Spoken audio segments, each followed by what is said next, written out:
오늘 설교 제목이 사무엘의 고별 설교인데 저도 고별 설교를 한 적이 있었습니다. 제자들교회에서 2006년 12월 둘째 주일이었는데 주기쁨교회를 창립하기 2주 전이었습니다.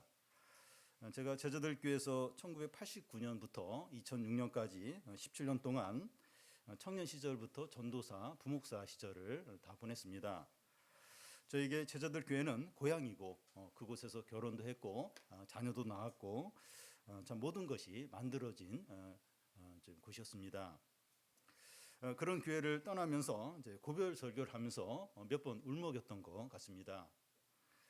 오늘 말씀에 보면 이제 사무엘은 고별 설교를 하면서 내가 누구의 소를 빼앗았느냐 그런 것이 있으면 갚겠다고 이제 그런 말을 했는데 저는 고별 설교를 하면서 나에게 돈 빌려주고 못 받은 사람 있냐고 이런 말은 하지 않았습니다. 사울이 이제 사무엘의 왕이 되는 과정을 보면 이제 사무엘로부터 개인적으로 이제 기름 부음을 받고 백성들이 미스바에 모여서 제비뽑기를 통해서 사울을 이스라엘 왕으로 이제 뽑았고 사울이 선지자 무리에 들어가서 성령을 받아 새 사람이 되는 경험을 하고 이 암몬 족속이 공격해 왔을 때 사울이 백성들을 이끌고 나와서 큰 승리를 이제 해서 이스라엘 왕으로 공식 인정을 받게 됩니다. 지난 시간에 말씀해 보면 사울의 큰 승리 후에 사무엘은 백성들을 길갈로 데리고 가서 하나님께 예배드리고 사울을 하나님 앞과 백성 앞에서 공식 이제 왕으로 이제 선언합니다. 사울이 이스라엘 왕으로 공식 취임하게 되었기 때문에 이제 사무엘은 이제 물러나야 될 시점이 된 겁니다. 오늘 말씀은 사무엘의 고별 설교를 길게 이렇게 다룹니다. 먼저 사무엘은 이제 고별 설교를 시작하면서 자기 이야기를 이제 합니다. 2절에서 4절까지 한 절씩 교독 읽겠습니다.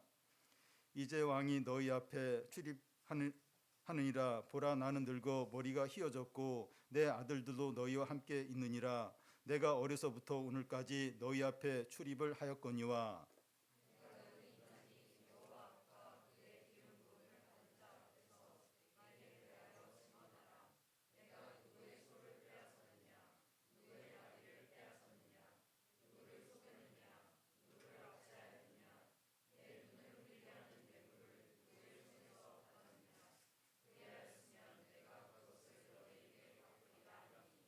그들이 이르되 당신이 우리를 속이지 아니하였고 압제하지 아니하였고 누구의 손에서든지 아무것도 빼앗은 것이 없나이다 하니라. 예. 이 사무엘은 어렸을 때부터 머리가 휘어질 때까지 백성들 앞에서 출입을 했습니다. 짧은 기간 함께 지내면 그 사람에 대해서 다 알기가 어렵습니다. 그런데 오랜 기간 같이 지내면 그 사람에 대한 모든 것을 알게 되죠. 오랫동안 알고 지냈는데 죄와 허물이 발견되지 않았다면 그 사람은 대단한 사람입니다. 그 사람이 지도자라면 더더욱 그럴 겁니다. 지도자에게는 힘이 주어져 있고 유혹들이 많은데 그것들로부터 자신을 잘 지키는 게 너무나 어려운 일이기 때문입니다. 사무엘은 백성들 앞에서 자신을 대상으로 하는 청문회를 열고 백성들에게 평가를 받습니다. 대통령이나 고위 공직자가 이제 퇴임하면서 자기를 이제 평가하는데 대부분 자기가 잘한 것이나 공적 위주로 이제 이야기를 합니다. 그런데 사무엘은 그동안 자기가 백성들에게 얼마나 말씀을 잘 가르쳤고 또 바른 길로 인도했고 위기 때 나라를 어떻게 잘 건졌는가 이런 얘기는 일체 언급을 하지 않습니다. 그 대신에 자기가 누구 소나 나귀를 빼앗은 적 있느냐, 누구를 속인 적 있느냐, 누구를 압제한 적 있느냐, 뇌물을 받은 적 있느냐 하는 것을 평가를 받고 있습니다. 이 고위 공직자를 이런 식으로 평가를 하면 털어서 먼지 안 나는 사람이 있느냐 하면서 이게 어떤 불법이나 뭐 이렇게 그런 게 없는 사람이 없을 겁니다. 이런 이제 이런 평가가 그런데 사무엘은 자신의 공적으로 또 뭐 잘한 거 이런 걸 일체 언급하지 않고 죄와 허물과 불의가 있었는지 공개적으로 이제 평가를 이제 받는 겁니다.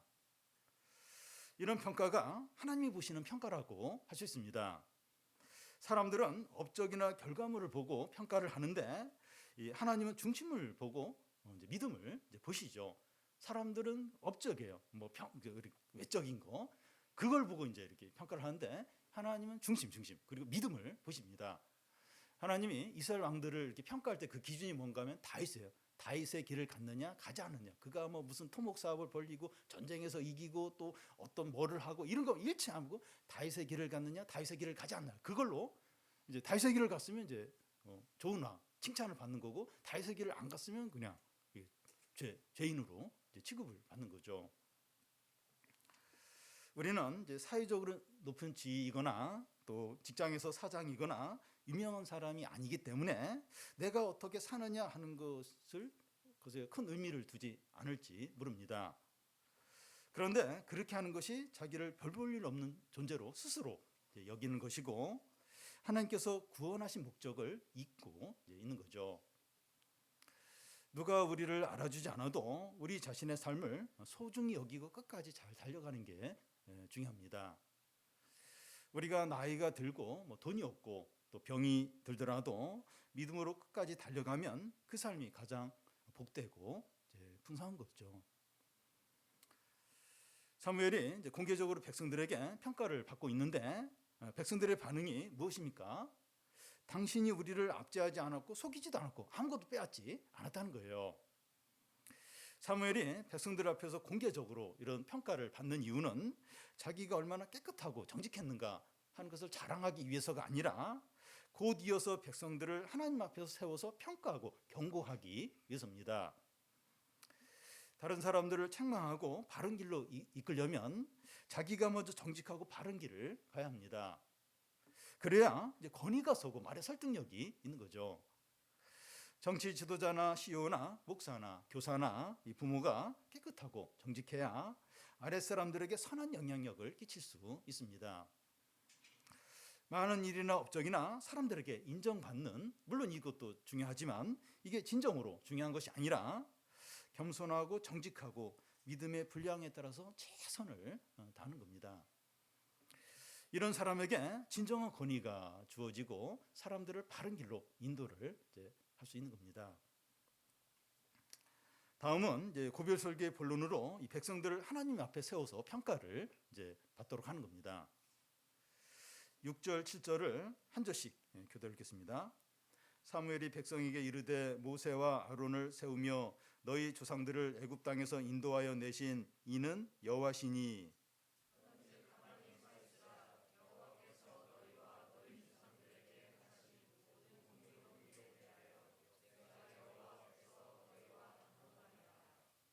여기서 중요한 말이 여호와께서 행하신 모든 공의로운 일입니다. 하나님께서 이스라엘 백성들에게 행하신 모든 일들은 공의로웠다는 거예요. 이것에 대해서 내가 여호와 앞에서 너희와 담론하리라. 한데 이 담론한 말은 이 법정에서 뭔가 이렇게 문제를 다루는 어떤 심각한 그런 대화를 가리킵니다. 사무엘은 이 백성들을 이 하나님의 법정 앞에 세워서 진지하고 책임감 있게 이 문제를 생각해 보자는 겁니다. 그러면 여호와 하나님께서 행하신 모든 공의로운 일이 어떤 겁니까? 이 8절에 보면 이 야곱의 가족들이 이제 애굽에 들어가서 크게 번성하는데 애굽의 압제로 백성들이 부르짖자 하나님께서 이제 모세와 아론을 보내서 백성들을 애굽에서 인도해서 가나안 땅에 들어가게 한 일이 이제 공의로운 일이죠. 공의로운 일입니다. 또 어떤 공의로운 일을 행하셨는가 하면 이 9절에 보면 이 가나안에 들어가서 이스라엘 백성들이 우상 숭배에 빠지자 하솔 군사령관 시스라의 손과 블레셋 사람의 손과 모압 왕의 손에 넘겨서 압제를 당하게 하셨습니다. 백성들이 하나님께 부르짖어요. 그럼 11절에 보면 여룻바알과 바락과 입다와 사무엘을 보내서 백성들을 원수의 손에서 건져내서 안전하게 하시는 겁니다. 공의로운 일이죠. 하나님 공의로 행하신 겁니다. 하나님 이스라엘 백성들에게 모든 공의로 행하셨어요. 그런데 그들은 하나님께 어떻게 행했습니까? 9절 앞에 보면 그들이 여호와 하나님을 잊어버린다는 것은 무시한다는 것을 말합니다. 10절에도 보면 여호와를 버리고 바알과 아스다롯을 섬기는 범죄를 했습니다. 또 12절에 보면 이 백성들의 이런 악에 더 큰 악을 추가하는데 세상 나라처럼 그 왕들을 요구를 하는 거예요. 어떤 상황에서 이제 이런 왕을 요구하게 됐는가 하면 이 암몬 자손 왕 나하스 그 나스가 이제 공격하러 나왔을 때 이 하나님께 도와달라고 부르짖는 게 아니고 왕을 이제 요구를 이제 했던 겁니다. 이스라엘 백성들에게 순환하는 영적인 패턴이 있습니다. 뭔가 하면 우상 숭배하면 다른 나라 압제를 받아요. 그럼 백성들이 부르짖습니다. 그럼 하나님이 구원을 하십니다. 이런 패턴이 사사기에 보면 계속 반복해서 일어납니다. 그런데 이번에는 이제 부르짖지 않고 왕을 요구하는 거예요. 암몬왕 나아스 갔을 때 이 패턴에 따르면 부르짖어야 돼요. 그럼 하나님이 건져 주십니다. 그런데 부르짖지 않고 인간적인 왕, 인간의 왕, 세상 나라처럼 인간의 왕을 구한 겁니다. 하나님 대신에 인간 왕을 이제 의지하는 거죠. 이제는 기도하면서 하나님을 의지하기보다는 이제 왕을 중심으로 힘을 모아서 싸우겠다는 겁니다. 이 왕제도 자체가 죄는 아니에요. 하나님도 이 왕제도를 나중에 이제 세우려고 그렇게 했기 때문에 왕제도 자체는 이제 죄가 아닌데 하나님을 대신해서 인간왕을 더 의지하겠다. 이게 이제 악인 거죠. 영적 순환 패턴이 여기서 중단이 돼요. 그러니까 전과 같으면 암몬왕 나아스 갔을 때 하나님께 부르짖었어요. 근데 안 부르짖고 세상 왕을 구하는 거예요. 그러면서 여기서부터 이제 이 영적 순환 패턴이 딱 중단이 됩니다. 이 순환 패턴은 신앙의 안전장치였어요. 근데 그 안전장치가 무력화되는 겁니다. 이 서비스는 스스로 이제 그렇게 이제 선택을 하고 하는 겁니다. 우리에게도 영적인 안전장치들이 있습니다. 우리에게 약점이나 부족한 점이나 어려움 때문에 겸손할 수밖에 없고 기도할 수밖에 없습니다. 그런데 이렇게 불안하고 긴장하고 기도하는 게 싫은 거예요. 이제 싫은 거예요. 지긋지긋하고 싫은 거예요. 하나님의 때를 기다리지 않고 인간적인 방법으로 이런 약점과 어려움을 해결해 버리는 겁니다. 물론 이제 이런 어려움, 약점 이렇게 해결하는 게 필요하죠. 그래서 이렇게 좀 하나님 방법으로 이렇게 하나님 때 그렇게 하는 건 괜찮은데 욕심으로 인간적인 방법으로 이런 약점들 싹 없애고 어려움들 그냥 스스로 해결을 해 버리는 거예요. 더 이상은 긴장하고 불안하고 막 하나님 찾고 이제 싫다는 거예요. 그렇게 하고 그냥 안정, 평안을 누리고 싶다는 거죠. 그래서 더 이상 불안해할 필요도 없고 간절히 막 기도할 필요도 이제 없는 거예요. 이것이 영적인 안정장치를 무력화시키는 겁니다.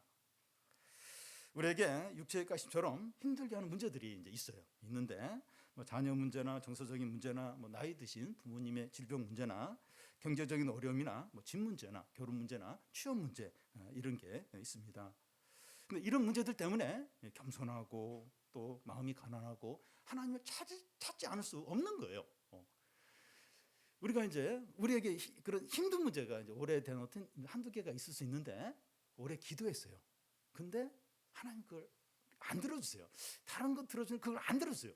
왜 그럴까? 영적인 안정장치이기 때문에 그럴 수 있는 거예요. 하나님 얼마든지 그거 들어줄 수 있는데 그거 들어주면 너는 이제 멀어진다는 거예요. 멀어지고 교만해지고 너의 그게 가장 약한 부분인데 그게 해결되면 분명히 신앙의 마이너스가 된다는 겁니다. 그래서 하나님이 다 알면서 힘들어하는 거 알면서 그 어떤 문제는 해결해 주지 않을 때가 있어요. 그중에 대표적인 게 사람 관계예요. 자녀 관계, 부부 관계, 부모 자녀 관계, 어떤 매일 보는 어떤 회사에서 누구 관계. 참 이게 기도해도 잘 안 돼요. 오래오래 지속이 되는데 왜냐하면 그런 인간관계만큼 연단시키고 또 자신의 모습을 보고 신앙이 성숙해지는데 좋은 게 없는 거예요. 그러니까 그런 부분은 또 이게 하나님이 잘 안 들어줘요. 왜냐하면 그게 그 사람에게 영적인 안전장치이기 때문입니다. 근데 어느 때부터 싫은 거예요. 그때 막 기도하고 막 겸손해지고 막 싫고 그냥 인간적인 방법으로 욕심으로 다 이제 해결해 버리면 당장은 편한 것 같아요. 근데 이제 영적인 안정장치가 무너진 거예요. 무너지고 이제 자기를 점검할 어떤 그게 이제 없어지는 겁니다. 하나님을 찾을 일도 드물고. 그래서 우리가 참 우리에게 여러 이제 왜 이거 안 들어주실까? 그래서 뭐 노력도 하고 구하고 그래도 돼요. 그래서 좀 해결되면 좋은데 이제 그게 싫어서 인간적인 방법 욕심으로 확 해결해 버리고 그래서 스스로 안정을 취하고 스스로 이제 하나님 안 찾아도 되고 그렇게 하지 않도록 우리가 좀 그런 부분들을 이렇게 좀 분별하고 끝까지 좀 그래서 바울이 그랬잖아요. 이게 자신의 어떤 육체 가시를 3번이나 기도했는데 너의 너의 은혜가 너에게 족하다면서 안 들어주셨어요. 그걸 깨닫고 이제 바울이 이제 자신의 육체 가시를 자랑하고 약할 때 강하면 된다 이러면서 고백을 하면서 더 막 이제 어떤 은혜를 누리게 되는데, 그래서 우리에게 하나님이 영적인 안정장치를 주셨고 우리가 좀 그것으로 힘들지만 어떤 면에서 참 그게 참 이렇게 참 어려운 부분인데 어떤 평생 어떤 부분은 가지고 가야 될 수도 있어요. 왜냐하면 하나님 보실 때 너는 그것 때문에 겸손하고 은혜에서 안 떠난 거다. 그게 이제 우리에게 육체의 가시로 주어질 수 있다는 겁니다. 왕 제도가 문제 이제 덩어리처럼 보이는데 하나님 왕 제도를 인정하셨습니다. 13절을 보면 이제 너희가 구한 왕 너희가 택한 왕을 보라. 여호와께서 너희 위에 왕을 세우셨느니라. 너희가 왕을 구했고 너희가 제비 뽑아서 사울을 이제 택했는데 여호와께서 너희 위에 사울을 왕으로 세우셨다는 겁니다. 사울은 하나님이 인정하고 세우신 왕이기 때문에 백성들이 사울을 중심으로 힘을 합치면 이스라엘이 번영하고 평화롭고 잘 될 것 같습니다. 사울이 지난번에 암몬과 이렇게 싸울 때 보니까 아주 유능하고 참 이렇게 소극적이고 무능한 사람이지 그렇지 않다는 거예요. 그래서 이제 사울을 중심으로 백성들이 다 연합하면 이제 이스라엘이 번영하고 잘 될 일만 남은 것처럼 보입니다. 근데 하나님은 이스라엘의 번영과 성공과 평화가 무엇에 달려있다고 말합니까? 14절 15절을 한 절씩 교대로 읽겠습니다. 너희가 만일 여호와를 경외하며 그를 섬기며 그의 목소리를 듣고 여호와의 명령을 거역하지 아니하며 또 너희와 너희를 다스리는 왕이 너희의 하나님 여호와를 따르면 좋겠지만은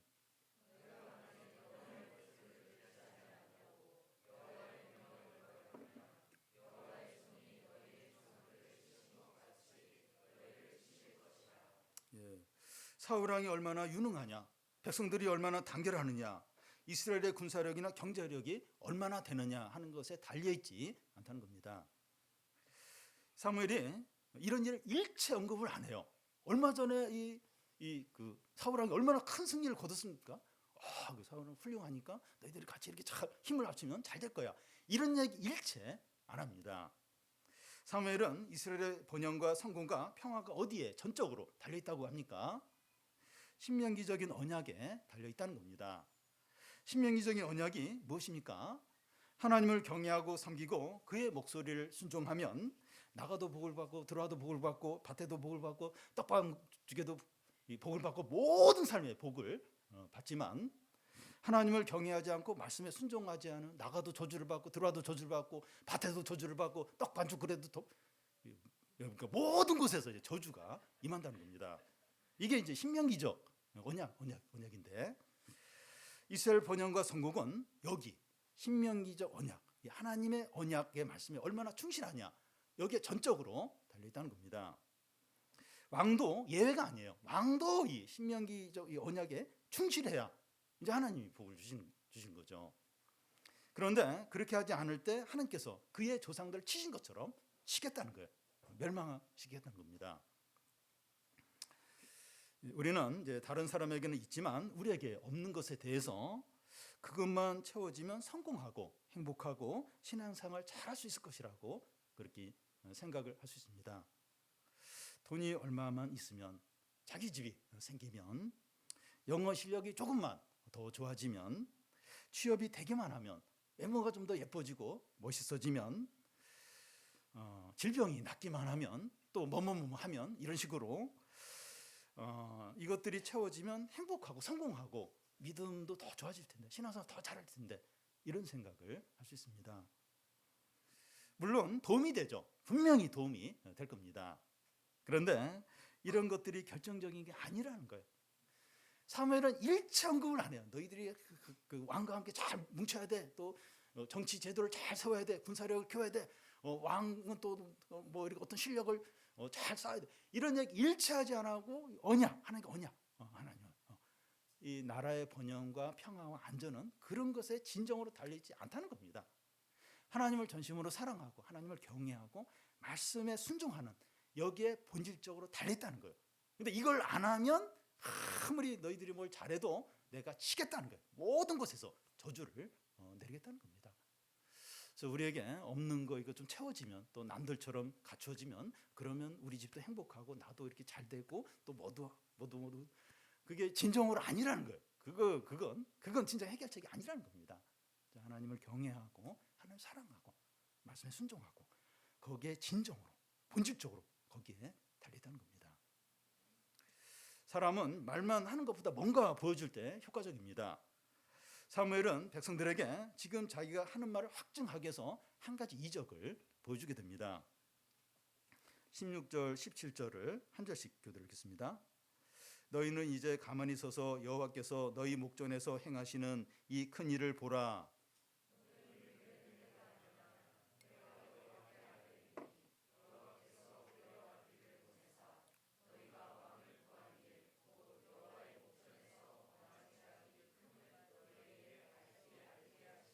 예. 그때가 밀베는 시기인데 5월 중순부터 6월 중순 사이인데 이때는 비올 시기가 아닙니다. 비가 오지 않을 시기에 이 사무엘이 기도하니까 우레와 비가 뭐 엄청나게 내리는 거예요. 그리고 이제 밀을 벨 시기에 천둥이 치고 비가 많이 온다는 것은 농사를 망치는 그런 이제 의미가 있어요. 그러니까 하나님이 저주로 농사를 망치게 하는 건 아닌가 이런 두려움도 밀려오는 겁니다. 비가 오지 않을 시기에 비가 오는 것과 하나님의 저주로 농사를 망치게 하는 것이 아닌가 하는 두려움이 백성들에게 밀려왔습니다. 사무엘은 백성들에게 두려워하지 말라는 거예요. 대신에 너희가 분명히 알아야 할 것은 하나님을 버리고 왕을 선택한 것은 큰 악이라는 겁니다. 이것을 분명하게 기억을 하라는 겁니다. 그런데 이미 왕을 세웠는데 어떻게 합니까? 20절 중간에 나오는 대로 여호와를 다른 데서 돌아서지 말고 오직 마음을 다하여 여호와를 섬기라는 거예요. 왕제도, 너희들이 하나님을 대신해서 왕제도 세웠는데 왕제도가 있더라도 여호와를 따르라는 거예요. 여호와를 경외하라는 겁니다. 그리고 21절에 보면 유익하지도 않고 구원하지도 못한 헛된 것을 따르지 말라는 거예요. 하나님을 전심으로 사랑하고 헛된 걸 따르지 말라. 이걸 분명하게 하라는 겁니다. 여러분, 온 마음으로 하나님을 섬기지 않으면 헛된 것을 쫓게 됩니다. 예수님의 빈집 비유에 보면 어떤 귀신이 살던 집에서 나와서 방황을 하다가 갈 곳이 없으니까 자기 살던 집으로 옵니다. 근데 와서 보니까 집이 비었어요. 집이 깨끗하게 청소가 되었습니다. 그래서 자기보다 더 흉악한 7 귀신을 데려와서 그 집에 사니까 그 집의 형편이 훨씬 더 어려워졌다는 겁니다. 여기서 집은 사람을 가리키는데 예수님을 자기의 주인으로 분명히 모시지 않으면 악한 영이 그를 지배하게 된다는 겁니다. 신앙은 적당히 대강이 불가능합니다. 주님을 전심으로 사랑하지 않으면 다른 것을 사랑하게 돼요. 다른 것을 반드시 사랑하게 돼요. 그 다른 것이 다 헛된 겁니다. 헛된 거. 그래서 보면 뭐 전심으로 마음과 뜻과 목숨을 다해서 사랑하라. 신명기에도 그렇게 나와 있고 또 예수님도 첫 번째 계명으로 마음과 뜻을 다해서 하나님을 사랑하라. 그러니까 이 적당히가 안 돼요. 이게 조금만 틈이 생기면 바로 이게 욕심과 헛된 것을 이렇게 마음을 차지하게 되고 그걸 쫓게 되고 그러면 이제 이렇게 하나님의 어떤 은혜에서 이제 떠나게 되는 겁니다. 우리가 하나님만을 전심으로 사랑하고 섬겨야 하는 이유가 뭡니까? 왜 그렇게 섬겨야 되고 그렇게 섬길 때 그게 이렇게 안전한 이유가 복된 이유가 뭡니까? 22절 오늘 말씀에서 제일 중요한 말씀인데요. 우리 같이 한번 읽겠습니다. 여호와께서는 너희를 자기 백성으로 삼으신 것을 기뻐하셨으므로 여호와께서는 그의 크신 이름을 위해서라도 자기 백성을 버리지 아니하실 것이요. 여기 자기 백성이란 말을 2번이나 언급을 하고 있습니다. 그런데 이스라엘 백성이 어떤 자들이에요? 하나님을 버리고 우상 숭배를 하고 하나님 대신에 왕을 구한 자들입니다. 그런데 하나님은 그들을 자기 백성이라고, 자기 백성 2번이나 이렇게 부르십니다. 하나님은 자기 백성을 절대로 버리시지 않는데 그 이유가 그들이 선하거나 말씀대로 잘 살아서가 아닙니다. 그의 크신 이름을 위해서라도 자기 백성을 버리지 않는다는 거예요. 하나님 자신의 큰 이름을 위해서 그 백성들을 안 버린다는 겁니다. 만약에 우리 신앙생활을 하는 걸 보고 판단한다면 우리는 너무 불안할 거예요. 우리의 삶이나 신앙생활이나 우리의 어떤 경건을 보고 하나님이 이렇게 버릴까 안 버릴까 한다면 너무 불안하죠. 너무 이렇게 쉽게 이제 버림을 이제 받을 겁니다. 그런데 하나님은 자신의 크신 이름을 위하여 그의 백성인 우리를 버리지 않는다는 거예요. 안 버린다는 겁니다. 이름이 클수록 더 안전해요. 누구 이름이 클수록 안전하죠. 지난번에 수단 교민들을 구출하는데 대통령이 모든 걸 다 동원해서 이 교민들을 이제 구출하라고 지시를 했습니다. 대통령이 지시를 내렸기 때문에 나라 안에 있는 모든 걸 동원해서 이제 구출을 한 거죠. 이름 중에 가장 큰 이름이 하나님 이름인데 이 하나님의 이름으로 자기 백성을 보호한다고 하는 것은 온 세상에 있는 모든 것을 통해서 보호하신다는 거죠. 하나님의 이름을 위해서 보호한다, 구원한다. 그러니까 이 세상에 있는 모든 것, 모든 사람, 모든 상황, 어떤 뭐 정치 제도, 모든 그걸 통해서 이제 건지시는 거죠. 우리 이제 희바 가정 이번에 이렇게 구출 나오는 그런 과정을 들으면서, 그러니까 뭐가 한 가지만 뭐가 안 맞아도 막 이게 틀어지면서 막 어떤 어려움을 겪을 뻔했어요. 근데 이게 모든 게 뭐 외국과의 어떤 관계 뭐 이런 것까지 해서 이제 이렇게 안전하게 이제 이렇게 나오게 되었는데, 이게 하나님의 크신 이름을 위해서 이렇게 버리지 않는다, 보호한다. 이건 온 우주의 모든 것, 우리와 뭐 모르고 상관도 없고 말도 안 통하고 그런 그리고 우연히 일어나는 같은 어떤 일들까지 그것까지 싹 같이 이렇게 해가지고 자기 백성을 지키는 거예요. 보호하는 거예요. 이게 이제 주의 크신 이름을 위해서 자기 백성을 버리지 않는다, 그 의미죠. 얼마나 안전하고 확실한지 모릅니다. 우리가 하나님께 이런 복된 자고 존귀한 자이기 때문에 하나님만을 전심으로 사랑하고 그의 말씀에 복종해서 사는 거죠. 아유, 왜 내가 왜 하나님만 사랑하고 왜 그렇게 해야 돼? 내가 손해 보는 거야. 절대 그게 아닙니다. 그 하나님이 하신 일 그걸 받아들이는 거예요. 받아들이고 거기에 합당하게 행하는 거죠. 그 은혜, 사랑, 그게 이제 우리가 이제 해야 될 일이죠. 사무엘은 이 공적인 자리에 물러나면서 어떤 약속을 합니까? 그 23절을 같이 한번 읽겠습니다. 나는 너희를 위하여 기도하기를 쉬는 죄를 여호와 앞에 결탄코 범하지 아니하고 선하고 의로운 길을 너희에게 가르칠 것인즉. 사무엘은 평생 동안 섬긴 백성들로부터 버림받았다고 할 수 있습니다. 마음에 큰 상처를 받았고 서운하고 백성들을 얼마든지 미워할 수 있었습니다. 그런데 그는 어떻게 하고 있습니까? 쉬지 않고 기도를 하겠다는 겁니다. 어떤 각오로 기도를 하겠다고 하는가 하면 기도하는 것을 쉬는 죄를 요 앞에 결탄코 짓지 않겠다고 말합니다. 그러니까 이제 우리 교우들도 이제 장년들 얼마 안 있으면 이제 은퇴를 이제 하시게 되는데, 참 이렇게 은퇴한 후에 뭘 할까 이런 고민들을 많이 하고 계십니다.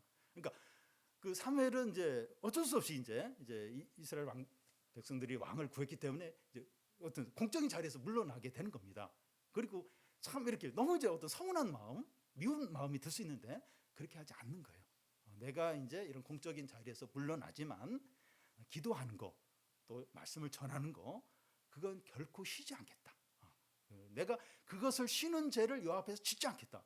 그런 엄청난 각오와 결단으로 백성들을 위해서 끝까지 자신의 책임을 이렇게 다하겠다고 그렇게 약속하고 실제로 그렇게 합니다. 사울이 왕이 된 후에도 계속 이제 영적인 어떤 이렇게 조언을 하고 기도를 하고, 그리고 이제 사울의 그 다음 왕 다윗의 기름까지 붓고 이제 그런 어떤 일들을 다 하게 되는데, 우리가 이제 은퇴를 하고 또 이제 일을 이제 물러나고 이제 나이가 들면 들수록 이제 젊었을 때 했던 일을 똑같이 할 수가 없어요. 이제 이렇게 젊은 사람에게 이제 물려주긴 점점 역할들이 바뀌게 되는데, 중요한 것은 하나님 앞에서 우리가 해야 될 일, 끝까지. 이거 알아주지도 않고 이거 뭐 중요한 자리도 아니고 내가 왜 이 일을 해야 돼? 그러면 안 되고요. 나이가 들면 들수록 덜 중요한 일, 그리고 오래 할 수 있는 그런 일을 이렇게 찾아서 하는 게 지혜입니다. 그러니까 끝까지 이렇게 기도하고 또 이렇게 조언하고 붙들어주고 죽을 때까지 끝까지 사무엘이 이제 그렇게 이제 한 겁니다.